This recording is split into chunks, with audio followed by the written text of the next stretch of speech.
Bonjour, je m'appelle Jean-François Piège et on est dans mon restaurant gastronomique que j'ai appelé le Grand Restaurant.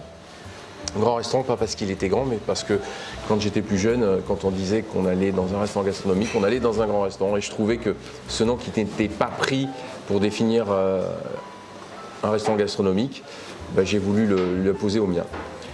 Donc on est avec Baptiste Cavagna, qui est le chef sommelier de la maison. On est à table avec des belles bouteilles. On est plutôt bien servi aujourd'hui. On est bien servi aujourd'hui.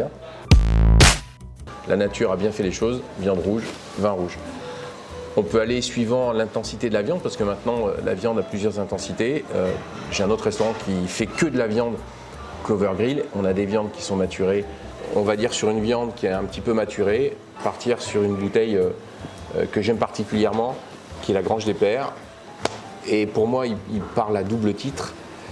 Non pas par son actualité, mais parce que c'est le vin préféré de mon épouse, et que dans tous nos restaurants, on a la totalité des millésimes, pour les rouges de 92 au dernier millésime sorti, et pour les blancs récemment, on a pu acquérir le premier millésime de blanc, qui est 95. Mais là, on va se concentrer sur le rouge, et c'est 2011, avec une côte de bœuf noir de Baltique, cuit au feu de bois à Clover Grill. C'est un vrai délice. Du coup, on va parler volaille et du coup, chef, je voulais demander quelle volaille on va choisir aujourd'hui. Alors ici, on met en scène les territoires de France, donc on aime bien les choses qui sont très marquées. J'aime bien ça surtout. Aujourd'hui, un peu de noblesse, volaille de Bresse. Très bien. Ça me tombe bien, je trouve que vous parlez de noblesse. On est chez Christophe Roumier, un vigneron qu'on affectionne vraiment particulièrement dans la maison. On est sur un de ses terroirs de prédilection, on a Armoré-Saint-Denis. Je trouve que ça ressort bien sur ses nettes de noblesse, de fraîcheur. Sur 2006, beau millésime, selon ses dires, c'est même un de ses millésimes les plus réussis.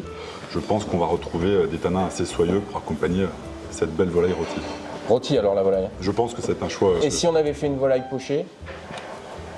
Poché, peut-être descendre un petit peu plus côté Chambol, si on reste chez Christophe, des vins avec un petit peu plus de maturité. Et même aller sur du blanc? Aller en côte de Beaune sur du blanc? Un joli côte de Beaune blanc, effectivement. Grand chardonnay qu'on aime tous. Voilà. On sera allé chez qui? Plusieurs possibilités. Chez Rouleau, oui, c'est ce que j'allais dire en premier. Oui, sur un morceau de chez Rouleau? Un beau avec une volaille à la crème ou une volaille pochée sur salade du Ferrat? Quand est-ce qu'on passe à table? Pour billet. Poisson, plutôt un poisson blanc, on va dire du bar, avec des capres, un jus de capre avec le bar. Super. On s'est permis de sélectionner du coup un domaine qu'on aime beaucoup depuis longtemps maintenant, mais oui. Avec une réussite particulière sur le millésime 2016, sur le terroir de Brézé. On est chenin 100% bien évidemment. Et Romain, quand je suis allé en dégustation chez lui il y a 2 ans maintenant, me dit tu sais Baptiste, 2016, je sais pas trop ce que j'ai fait, mais mon Brézé 16 c'est certainement le vin blanc que j'ai le mieux réussi depuis que je fais du vin. Et du coup on l'a goûté dernièrement avec vous chef, et c'est vrai que le ressenti est assez incroyable. Avec déjà ce qu'il faisait avant, je sais pas ce que ça peut être en plus. Effectivement. Et moi j'adore le Brézé, mais j'ai une petite affection pour le Clos des Carmes. Ouais. Effectivement. Et je me souviens, quand on a goûté la première fois dans une autre maison, le 2007, c'était dingue. Tout de suite, ça m'a parlé. Et je pense que, inconsciemment, moi j'ai une affection particulière pour le Saumur Brézé, Clos des Carmes. La personne qui m'a marqué dans le monde du vin, qui m'a marqué au passé, qui me marque au présent et je pense qu'il me marquera au futur, c'est quelqu'un qui m'est cher parce qu'il est originaire de ma région. J'ai fait l'école hôtelière à Tain-l'Hermitage, c'est son terroir de prédilection, c'est l'Hermitage, c'est Jean-Louis Chave évidemment. Il fait un vin qui s'inscrit parfaitement dans son époque. Il comprend l'histoire, quand on va avec lui dans les vignes, il nous explique beaucoup de choses et on comprend mieux son vin quand on le goûte. Et je pense qu'on aime tous les vins de Jean-Louis, mais une fois qu'on l'a rencontré, on les aime plus, on les adore. Et je pense que c'est un homme rare. Et c'est quelqu'un que j'aime beaucoup. Alors pour moi, la grande occasion, c'est le vin qui fait la grande occasion. Le vin, pourquoi? Parce que là, en plus, c'est une année qui m'est chère, c'est l'année de naissance de mon fils. C'est un domaine que j'adore.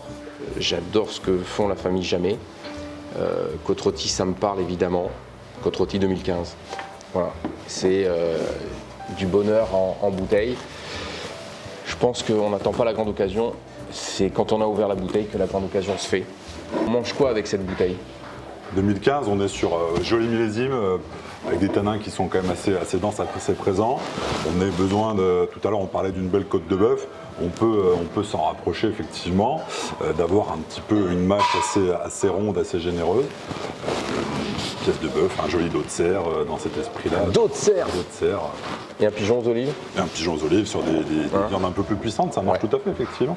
Histoire d'arrondir un petit peu les tanins, peut-être encore un peu Et jaunes. on peut aussi la laisser dans la cave. Et on peut se permettre d'attendre Celle-là, sans aucun problème. voilà. Alors si on devait boire qu'un vin, alors moi j'ai choisi autre chose.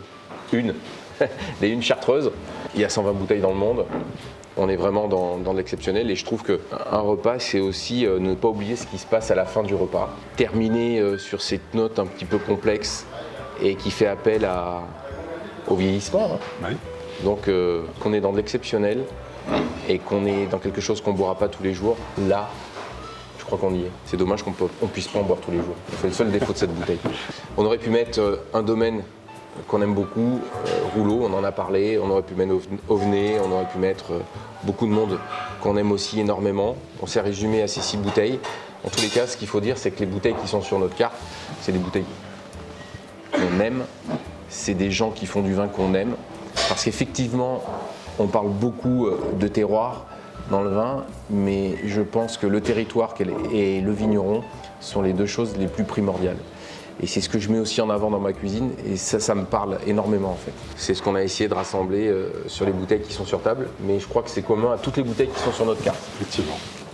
Non, en tous les cas, je trouve que un grand repas, c'est des gens qu'on aime et des vins qu'on aime avec une bonne cuisine.